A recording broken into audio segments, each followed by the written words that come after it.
மிகுந்த மகிழ்ச்சியோடும் நெகிழ்ச்சியோடும் நடைபெற்று கொண்டிருக்கக்கூடிய சர்வதேச அரிமா சங்கத்தினுடைய 324C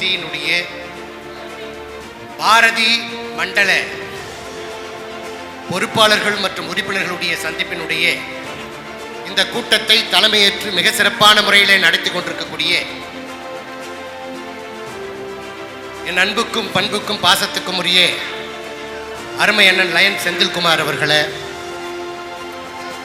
அவருடைய முயற்சிக்கு எல்லா வகையிலும் உறுதுணையாக தோளோடு தோள் கொடுத்து மிகச்சிறப்பான முறையிலே இந்நிகழ்ச்சியை நடத்தி முடித்திருக்கிற அன்பிற்குரிய அத்துணை பொறுப்புமிகு பொறுப்பாளர்களே,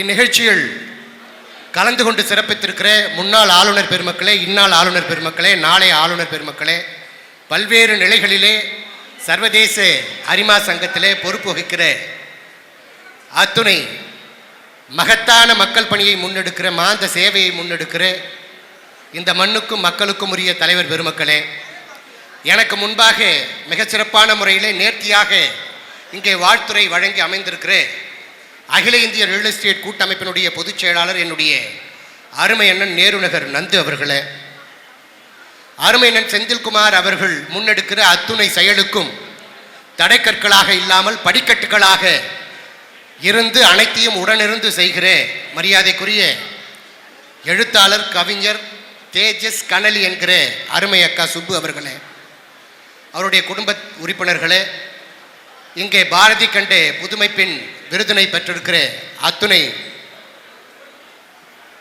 புதுமை பெண்களே, பாரதியினுடைய குடும்பத்தை சார்ந்த மரியாதைக்குரிய அருமையக்கா உமா பாரதி உள்ளிட்ட குடும்ப உறுப்பினர்களே, ஒளி அமைப்பாளர்களே, பத்திரிகை மற்றும் ஊடகத்துறை நண்பர்களே, உங்கள் அத்துணை பேருக்கும் என்னுடைய அன்பு கலந்த மதிய நேர வணக்கத்தை தெரிவித்துக் கொள்கின்றேன். கரெக்டாக நான் பேசும்பொழுது மதிய உணவு இடைவேளை வந்துடுச்சு. ஸோ அதனால் எல்லோரும் பசியில் இருப்பீங்க. இருந்தாலும் இந்த ஆண்டு, இந்த 2024-25 ஆண்டு அன்பு செய், கிவ் லவ் அப்படின்னு சொல்லி ஒரு அற்புதமான ஒரு தலைப்பில் இந்த நிகழ்ச்சி நடைபெறுகிறது. அன்பு பரிசுத்த வேதாகமத்தில் அன்பு என்பது சகலத்தையும் தாங்கும், அன்பு என்பது சகலத்தையும் சகிக்கும், அன்பு என்பது சகலத்தையும் நம்பும், அன்பு என்பது அனைத்தையும் வென்றுவிடும்.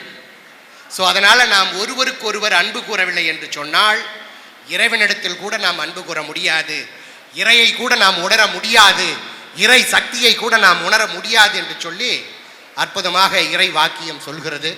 ஸோ அந்த அன்பு என்பது பொறாமையே இருக்காது, அந்த அன்புக்கு அதற்கு ஆணவம் இருக்காது, அகங்காரம் இருக்காது, சகிப்புத்தன்மை நிறைய இருக்கும், இரக்க குணம் நிறைய இருக்கும், ஒருவர் செய்கிற தவறு கூட இன்னொருவருக்கு தெரியாது, அதுக்கு மன்னிக்க தெரியும்.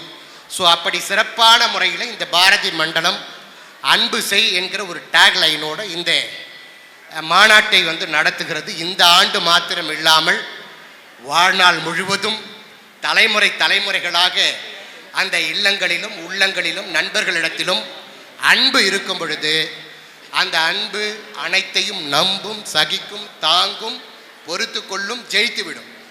ஸோ அதனால் அந்த அன்பு செய் அப்படிங்கிற அந்த ஒரு சிறப்பான ஒரு டேகு.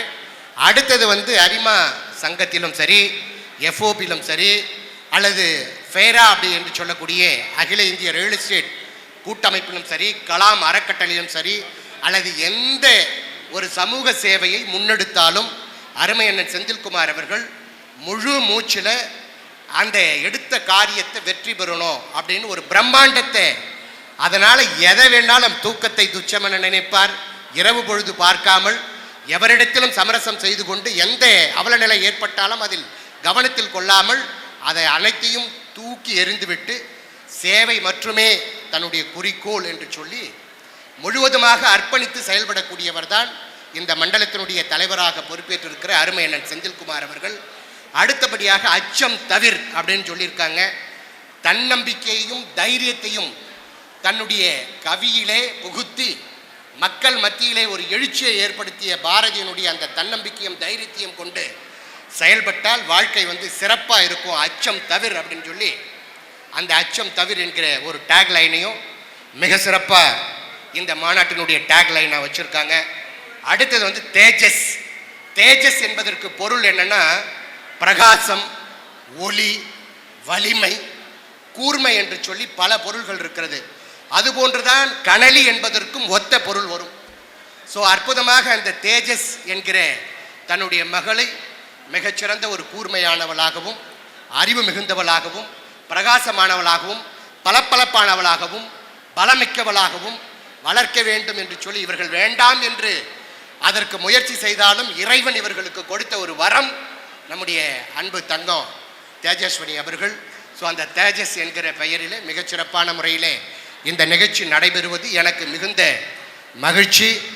அதே போன்று மகாகவி பாரதி பெயரிலே இந்த மண்டலத்தை வந்து மிகச்சிறப்பான முறையில் ஒருங்கிணைத்திருக்கிறார்கள். அவர் எனக்கு சாஃப்ட் காப்பி போட்டார் என்னுடைய வாட்ஸ்அப் குழுவில். 48 இது என்ன எத்தனை மண்டலம் நடக்க போகுது? முன்னாள் ஆளுநரும் இப்போ இருக்கிற ஆளுநரும் சொன்னார் இன்னும் 3 மண்டல கூட்டம் நடக்குது, இது 6வது மண்டலம்னாரு. அப்போ 9 மண்டலம் ஏதோ கனெக்ட் ஆகுது நவக்கிரகம் என்னன்னு தெரியல. 9 மண்டலமோ 8 மண்டலமோ 8 நாளும் அஷ்டம் 8 திக்கு ஏதோ நடக்குது. என்ன நடக்குதுன்னு பார்த்தா 148 பேருடைய புகைப்படத்தை போட்டிருக்கிறாருங்க.